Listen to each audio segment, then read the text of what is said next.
గౌతమ్ అయితే గుడికి వెళ్ళి దేవుడితో ఇలా అంటూ ఉంటాడు, అసలు నీకు కనికరం అన్నదే ఉందా? నేను నా బిడ్డని తీసుకొని ఇక్కడ రక్షణ దొరుకుతుందని ఇక్కడికి వచ్చాను, కానీ నువ్వు చేసిందేంటి?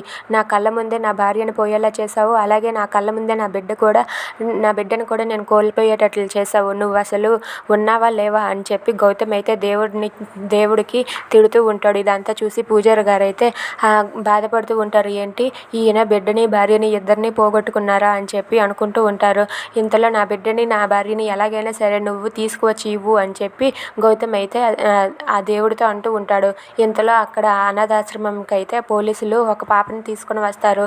ఇక ఆ పాపని తీసుకొని వచ్చి అక్కడ ఉన్న హెడ్కి అయితే ఇస్తూ ఉంటారు. మీరు తీసుకువచ్చింది ఎక్కడికో కాదు మేడం, ఆరాధ్య అనాథ ఆశ్రమం. ఆరాధ్య మా మేడం పేరు ఆరాధ్య. ఈ ఆశ్రమంలో చాలా మంచి జరుగుతుంది, అందరూ బాగా పెరుగుతారు అని చెప్పి అంటూ ఉంటుంది. మా ఆరాధ్య మేడం అంటే ఎవరో మీకు తెలుసా అని చెప్పి అక్కడ ఉన్న మళ్ళీ ఫోటోని అయితే చూపిస్తూ ఉంటుంది. ఇక మళ్ళీ అయితే ఆ ఆశ్రమాన్ని నడిపిస్తున్నట్టు ఆవిడ అందరికీ చెప్తూ ఉంటుంది. If you like this video please subscribe.